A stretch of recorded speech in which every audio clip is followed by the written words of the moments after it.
Ya,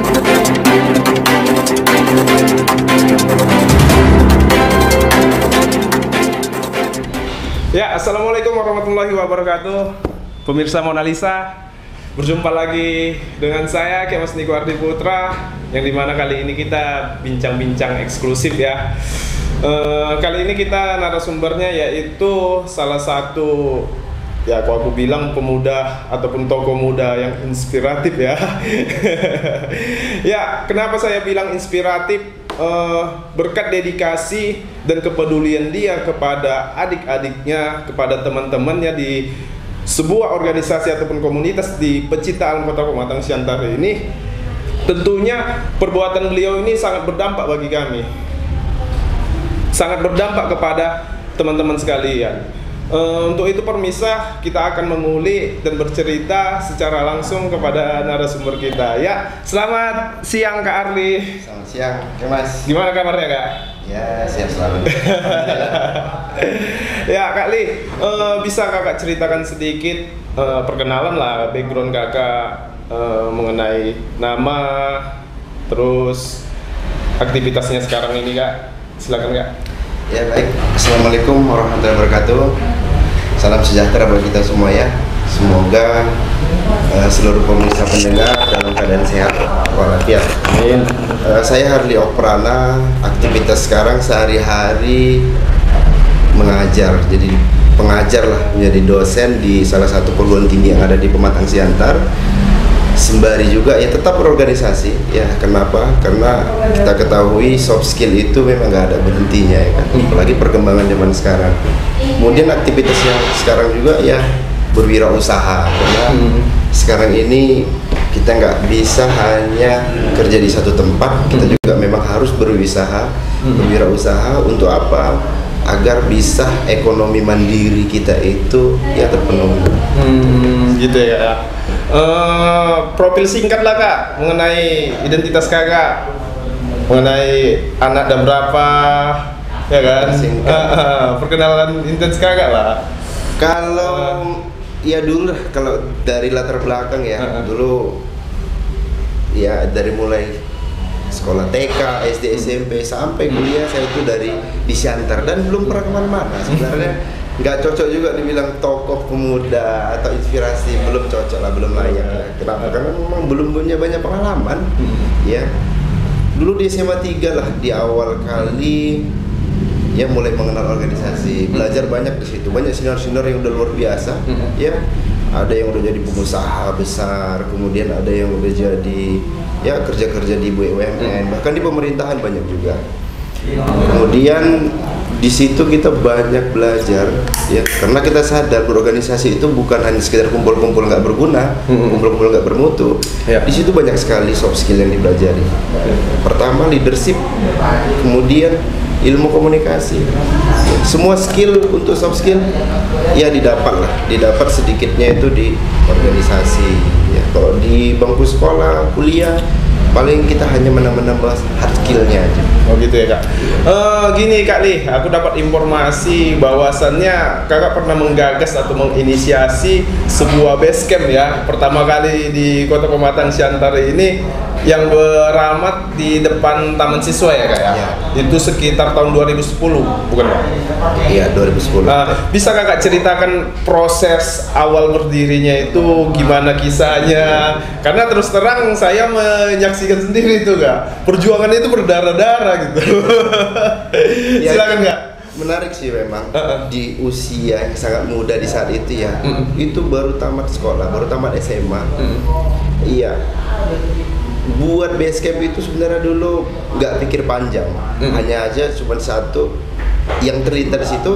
Kalau kita udah punya wadah, yang mudah-mudahan wadah itu ada dua hal sih yang bisa diisi, hal yang positif sama yang negatif. Betul. Tapi kita bagaimana menciptakan wadah itu menjadi hal yang positif. Betul.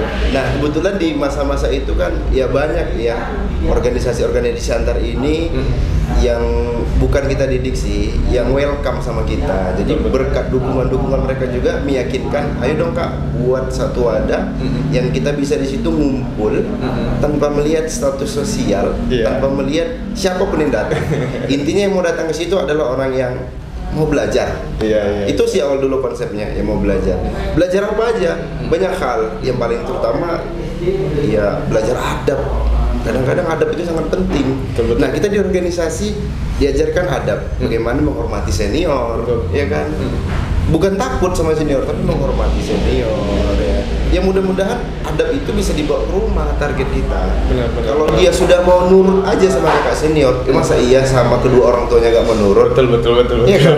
Kan kebanyakan gitu. Iya. Di luar nurut sama orang, tapi sama orang tuanya melawan. Ya kan? Disuruh nggak mau, itu nggak benar. Jadi dari situ awalnya. Yang salah kita kasih tahu, ya kan? Yang benar, ya oke, dilanjutin. Banyak, ya nggak semua bisa bertahan di situ. Kenapa? Disiplin di situ kita kuatin, bangunnya, belajarnya. Ya mungkin kayak Mas sendiri ngerasain ya kan. Dan sejak di situ juga adik-adik di situ kita latih untuk menumbuhkan lah minimal, nggak pun jadi wirausaha. Kita di situ udah ajarkan bagaimana menumbuhkan rasa berwirausaha. Kenapa? Anak-anak muda sekarang itu yang kurang itu jiwa wirausaha. Betul. Itu harus dilatih. Iya. Seperti itu Kak ya. Memang perjuangan itu nggak mudah Kak ya. Tantangan demi tantangan dilewati, bahkan intervensi dari pihak-pihak manapun ya kan. Apa sih Kak motivasi Kak untuk melakukan itu, bahkan mengeluarkan uang pribadi pun sekalipun gitu ya Kak ya. Dan nominal itu nggak sedikit gitu. Dan pada saat itu ya aku pribadi sekitar puluhan siswa gitu loh Kak yang kakak didik, yang dimana yang kakak didik sekarang ini udah pada berhasil loh sebagian gitu loh Kak. Amin. Apa nih motivasinya itu Kak? Ya motivasinya itu ya kita sadar kita berbuat baik itu atau kita menanam sesuatu itu, toh kita juga besok yang akan memanennya hasilnya. Jadi berbuat baik kepada orang itu, enggak pun orang yang kita buat baik itu membalasnya, pasti dari orang lain akan membalasnya. Itu aja kuncinya. Itu banyak sekali terjadi Mas. Jadi kadang-kadang kita ngerasa, kawan ini udah kita buat baik, kok malah apa ya? Khianat sama kita. Itu dia Kak. Kok malah menjauh dari kita, segala macam. Gak apa-apa. Berarti tetap aja berbuat baik. Apapun itu, ya tanam aja. Besok kita nggak mungkin apa yang kita tanam itu nggak mungkin. Kalau kebaikan mungkin kita nggak akan tuai. Pasti suatu saat kita tuai. Nggak pun dari dia, pasti dari orang lain gitu. Betul. Dan aku sendiri melihat kakak lagi panen ini. Panen dari kebaikan masa lalu ya Kak. Itulah kenapa aku bilang dari awal tadi Kak, kenapa kakak itu disebut pemuda inspiratif ya. Jadi terus terang Kak, berdampak gitu loh apa yang kakak berikan selama ini. Bahkan kalau ditarik ulur, menyesal gitu loh, kenapa di awal itu kami banyak main, tidak fokus, tidak serius ya kan. Nah selanjutnya Kak, pada saat itu kan ada beberapa usaha yang dilakukan itu Kak, mulai dari jual peralatan camping ya kan, terus ada wirausaha jual kentang ya kan, bato. Dan ini semua modalnya nggak sedikit loh Kak. Iya betul. Coba cerita dulu Kak. Nah jadi memang ya wirausaha itu memang butuh ilmu. Bukan hanya keberanian juga salah satunya. Kenapa saya bilang butuh ilmu? Ternyata kalau melakukan sesuatu itu yang tidak sesuai passion kita, ketika down, kita langsung putus mental kita. Tapi ketika sesuatu kita memulai berwirausaha itu sesuai ya dengan hobi kita mungkin ya kan, atau bakat kita, atau sesuai dengan apa yang kita sukain. Ketika ada ya biasalah kalau ada kerikil-kerikil kecil atau ada cobaan-cobaan ekonomi, kita akan berusaha bertarung. Betul. Gimana pun kita akan bertarung. Dan ingat prinsipnya, kadang-kadang orang salah arti. Berwirausaha itu sebenarnya bukan seperti yang kita lihat berdagang, enggak. Banyak kita lihat ya, ada pedagang kaki lima. Mereka berdagang nggak? Dagang. Jualan kan? Ada orang yang punya toko, jualan nggak? Jualan. Tapi ada hakikat yang orang nggak tahu. Apalagi muda-mudi sekarang, itu penting. Berwirausaha itu bagaimana menumbuhkan jiwa kreativitas dan inovasi sebenarnya. Ini ada satu contoh. Ini dari apa ini? Ini kopi ya? Iya, kopi. Dari biji kopi ya? Iya. Biji kopi itu harganya kita anggap misalkan Rp2.000 untuk membuat satu ini. Tapi ketika kau punya kreativitas, ini diolah, harganya jadi berapa? 15.000. Nah, ya, itu wirausaha. Meningkatkan nilai jual dari suatu barang misalnya. Dulu kita pernah buat ya batok. Ya, batok itu kan gak ada harga di Siantar. Betul. Kita bersihkan, kita jadikan gelang, kita jadikan gantungan kunci. Ada value-nya, naik harganya. Betul. Atau pensil. Kalau pensil kita beli mungkin di toko-toko ATK berapa harga pensil? 3.000. Tapi ketika di toko souvenir, pensil diletak-letak ada rambut-rambutnya mungkin, ya kan? Ada tulisan Lektoba. Harganya naik 2 kali lipat. Nah, itulah sejatinya orang yang memiliki jiwa wirausaha. Bahkan banyak lagi contohnya ya.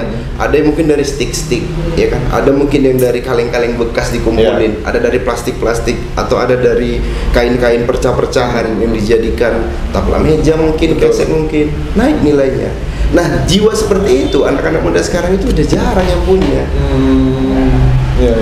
Nah, kalau sudah punya itu, apapun yang dilihat dia yang tidak berharga oleh orang lain, dia bisa, ini jadi duit. Iya kan? Iya. Nah, momen itu yang kita nggak punya, itu perlu banyak latihan, perlu banyak apa ya? Ya mungkin ketemu sama orang-orang yang berwirausaha, ya kan? Akhirnya apa? Terbuka inovasi baru. Betul. Itu sih, Mas. Nah, jadi aku beberapa baca buku juga kan Kak, bahwasannya ada perbedaan sosok pemimpin konvensional dengan pemimpin yang kreatif. Nah, aku lihat Kakak lebih condong pemimpin kreatif ini, ya kan? Tetapi di balik itu jiwa pemimpin konvensionalnya pun masih ada gitu kan. Nah, artinya Kak, gak mudah untuk mempunyai karakter ataupun ilmu untuk di situ Kak. Kira-kira apa nih tips dan kiat-kiatnya Kak? Kiatnya yang pertama itu, kadangkala kita sepele ya. Kita banyak belanjakan duit kita itu untuk diri sendiri. Itu hal orang, misal kita makan nih untuk kita sendiri. Ya kan? Tanpa disadari mungkin ya dari dulu. Kita keluarkan duit mungkin untuk membandari atasan kita, itu penting. Atasan itu dimaksud ya mungkin level ilmunya di atas kita, ya kan? Kemudian jiwa berwirausahanya di atas kita. Ya kita sendirilah mungkin, adik-adik kita kalau baik sama kita, apalagi kita dengan dia kan gitu. Salah satu tipsnya adalah berbuat baik kepada orang yang lebih pintar dari kita, itu penting. Kenapa? Karena mungkin jaringan dia jauh lebih luas dibanding kita. Itu besok akan membantu kita dalam berwirausaha, ya kan? Jadi kalau disuruh pilihan mau jadi pemimpin yang bagaimana, ya ini senangin orang. Kenapa? Berwirausaha kalau nggak ada yang suka, siapa yang mau beli produknya? Ya betul. Ya, jadi ya kayak gitu aja sih Mas. Intinya silaturahmi itu nggak boleh pilih-pilih siapapun. Karena besok orang yang kita temani, mungkin akan bercerita kepada orang lain lagi, itu akan menjadi customer sejati kita. Betul. Kenapa customer sejati? Siap beli dari kita, besok dia akan cerita kepada orang lain. Itu kawanku loh. Datang aja besok ke sana. Marketing gratis itu ya Kak? Oke. Ya pemirsa, itu beberapa kisah dari Kak Arli ya mengenai yang terdahulu. Mungkin ada beberapa lagi juga yang ingin saya pertanyakan Kak Arli. Kan saat ini menjadi dosen ya di Amikus Bangsa ya Kak ya. Nah, peran Kakak di dunia pendidikan ini otomatis sangat besar ya, yang dimana mulai dari status Kakak selalu Kakak tingkatkan, mulai dari kuliah D3, S1, bahkan sampai sekarang ini S2 nih. Nah, bagaimana Kakak melihat pendidikan khususnya di Kota Pematang Siantar saat ini Kak? Kalau hanya melihat Kota Pematang Siantar kayaknya terlalu kecil ya, kayaknya secara global dulu lah. Kalau se-Indonesia ini sebenarnya pendidikan kita ya pasti dari sejak COVID itu sudah jauh ada penurunan. Ya, tapi itu satu sisi ya, ada penurunan. Tapi dari sisi lainnya juga ada peningkatan, mungkin dari segi teknologi. Nah, tapi masalahnya adalah ketika COVID itu kita dipaksa untuk belajar di rumah mungkin, ya kan, harus menggunakan teknologi. Nah, itu terbawa terus, terus akhirnya terjerumus kita salah menggunakan teknologi. Boleh, sekarang udah zaman AI misalnya kan. AI itu kalau salah guna bisa buat kita malas. Tapi kalau tepat penggunaannya.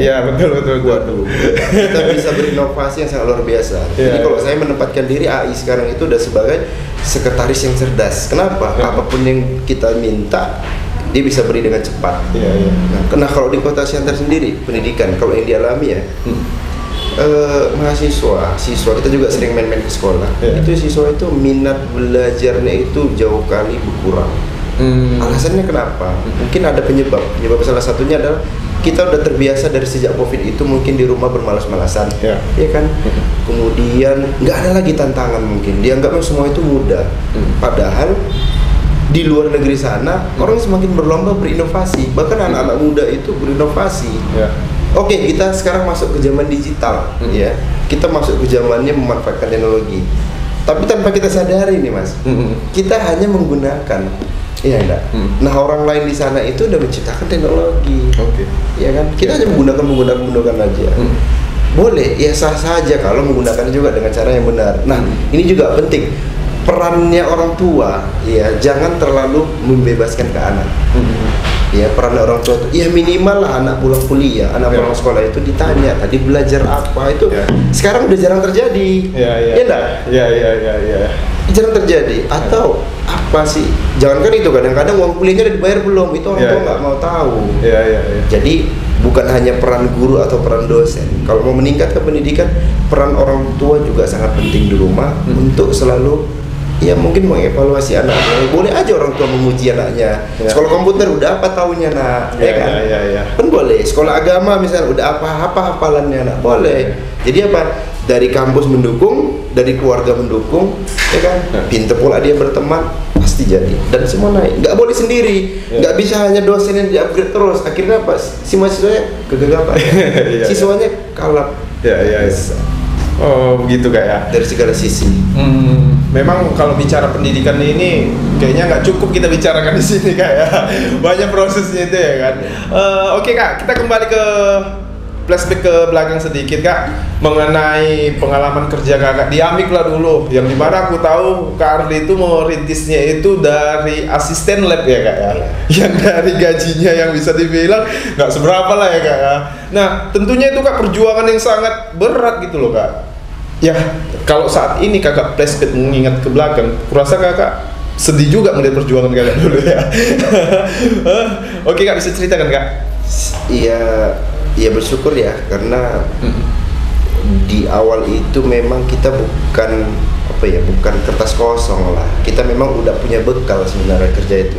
Bekalnya di mana? Ya bekalnya kembali lagi. Waktu belajar di sekolah itu, berorganisasi itu ternyata itu banyak loh diterapkan di dunia pekerjaan. Salah satunya kedisiplinan. Kita kalau nggak disiplin dulu di organisasi telat 5 menit 50 seri 5 seri ya kan, buka kedisiplinan akhirnya terbawa. Kemudian apa lagi? Menghormati yang lebih senior. Nah kalau kita baru masuk, banyak dong senior-senior kita tempat kerja. Nah kita hormat kepada dia. Nah itu pun tidak ya dipungkiri juga ya hard skillnya. Kalau kita punya skill, pasti karirnya cepat meningkat. Ya jangan jadikan tempat kerja itu hanya sebatas udahlah, harus serius. Serius itu gunanya itu apa? Kalau kita sudah serius, maka kita fokus, dan kalau sudah fokus itu ya pasti kita mau mengupgrade, ya kan? Apa kebutuhan di kantor yang dibutuhkan?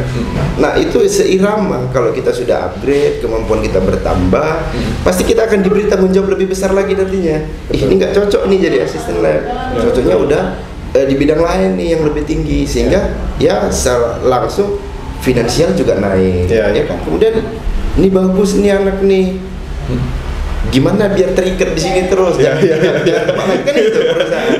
Yuk kita sekolahkan, ya itu mulai disekolahkan kita S1, disekolahkan kita S2, sehingga kita bukan kita nggak mau kemana-mana karena nggak ada peluang. Ada sebenarnya banyak peluang bisa kita ciptakan kok. Hanya saja kita satu udah nyaman, gitu ya kan. Dan ya udah cukup wajar lah kalau kita berdedikasi di satu tempat, karena memang prosesnya itu kita juga tumbuh nggak bisa sendiri.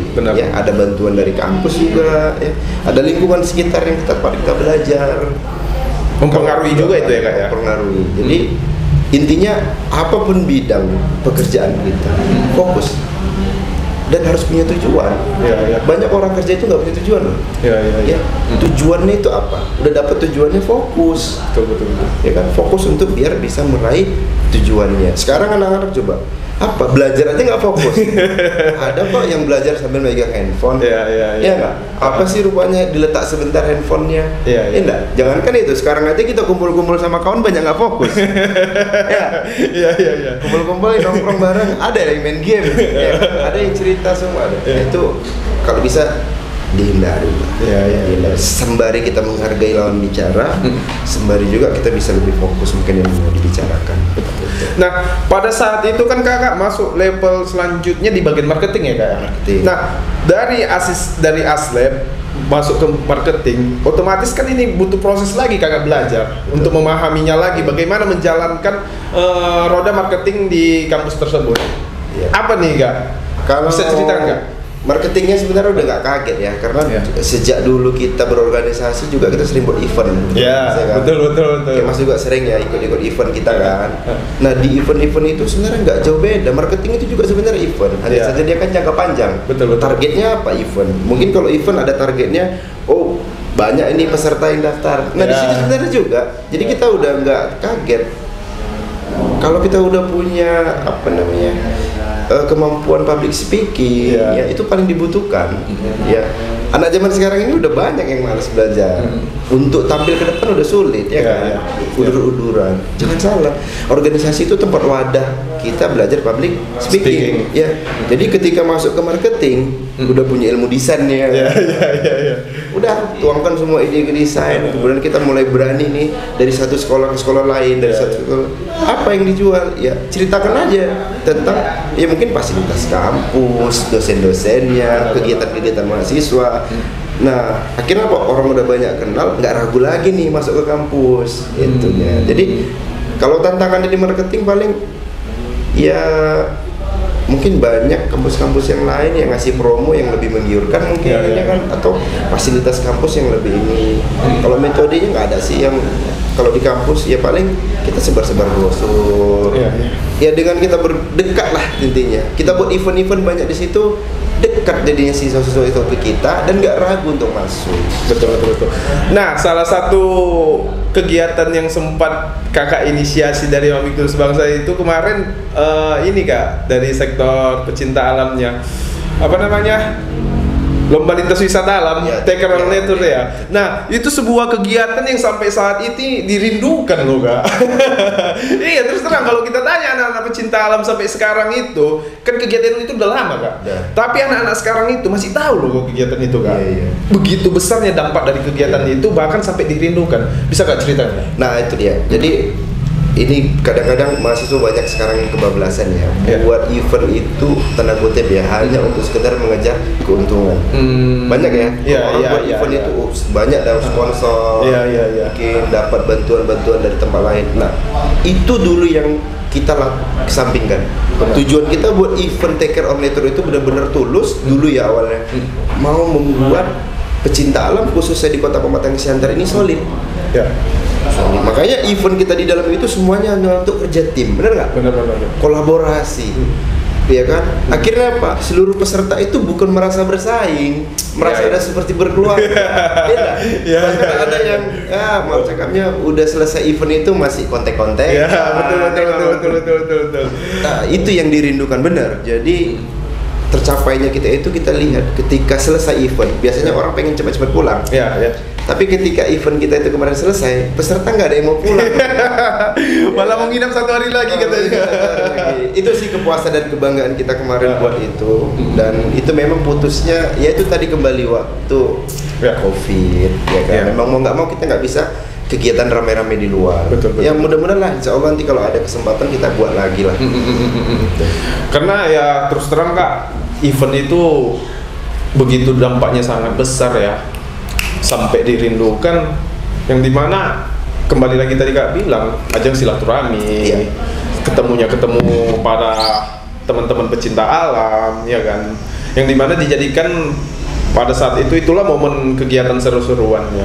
Nah, selanjutnya kan kak Li, balik lagi dari pekerjaan kakak dulu kan, setelah dari marketing ini tahapan selanjutnya bagian ke pendidikan ya. Nah, itu kan butuh ilmu yang baru lagi Kak. Ya kan?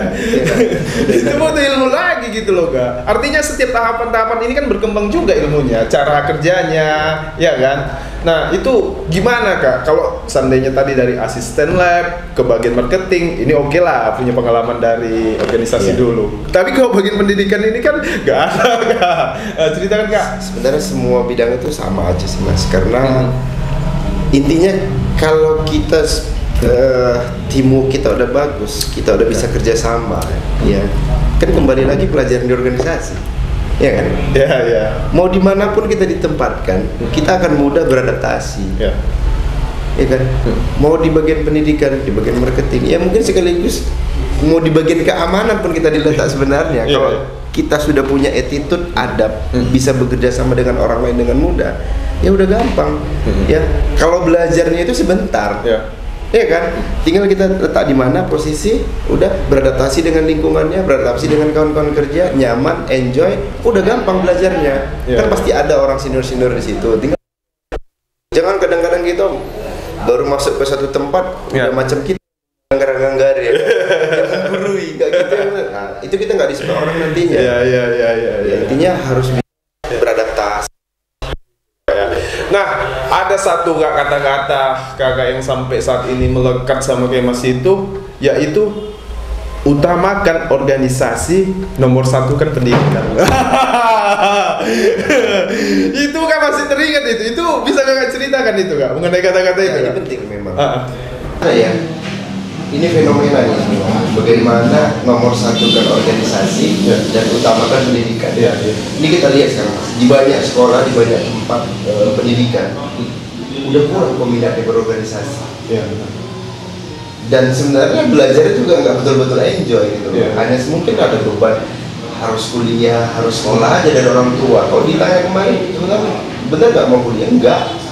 Gitu loh, hanya ikut-ikut aja gitu. Nah, artinya apa? Belajar di sekolah itu penting. Ya, pelajaran-pelajaran itu kan untuk hard skill kita, untuk profesionalisme kita. Nah, soft skill itu kadang-kadang hanya 10% aja dapat di dunia kampus. Ya mungkin untuk ilmu komunikasi, menyampaikan ide, menyampaikan gagasan, itu kita dapat ketika mungkin dosennya, gurunya ngasih kita waktu presentasi. Nah, tapi kalau di organisasi, makanya saya bilang utamakan juga organisasi. Di situ kita banyak belajar soft skill, ya kan? Artinya apa? Ini keduanya harus seimbang. Kalau kamu mau sukses di usia muda, cepat berkarir, banyak dapat teman, banyak dapat relasi, keduanya harus seimbang. Kenapa? Di organisasi kita punya banyak teman dan relasi. Relasi itu penting. Apalagi untuk pedagang dan berwirausaha. Itu penting relasi. Gimana kalau kita nggak punya teman? Nggak bisa. Nah, ini semua butuh ilmu. Dari mana dapatnya? Ya di pendidikan. Makanya kedua ini harus seimbang. Pernah nggak dengar mahasiswa tamat sampai 5 tahun, 7 tahun, 8 tahun ada kan? Kenapa? Nggak seimbang. Dia hanya mengutamakan organisasi ini, dan nggak tahu dia berorganisasi ini karena kuliah. Ini nyaman di organisasi aja, akhirnya maka tamat-tamat drop out DO. Siapa yang kasihan? Yang kasihan itu kita telah berkhianat kepada orang tua kita.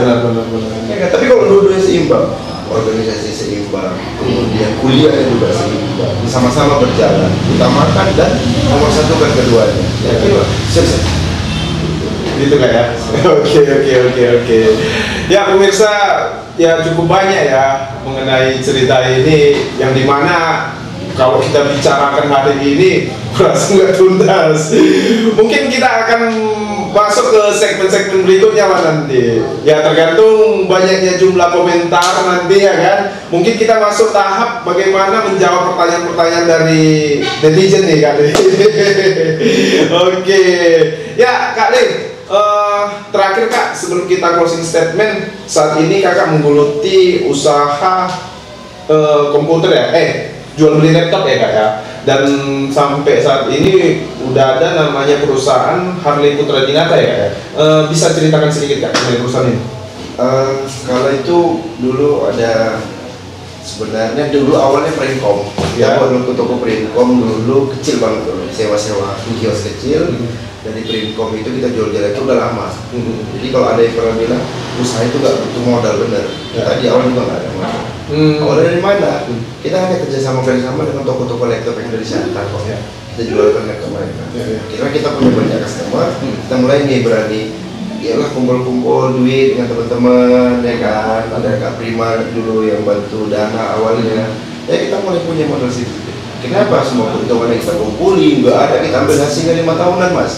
Hanya terus diputar untuk menambah. Kita ada lebih.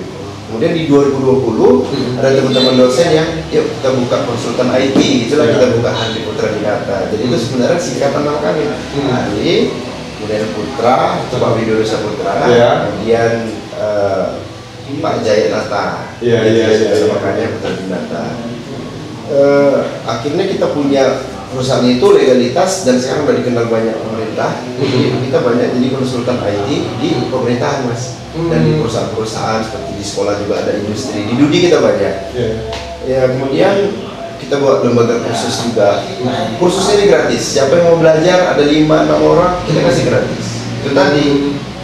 Ya nggak semua kok sekolahnya mahal. Yang mau belajar ada nggak sekarang? Datang ke sini kita kasih gratis. Kita kasih gratis belajar. Pinter silakan aplikasikan di dunia. Kok bisa kayak gitu kak? Ini bisa.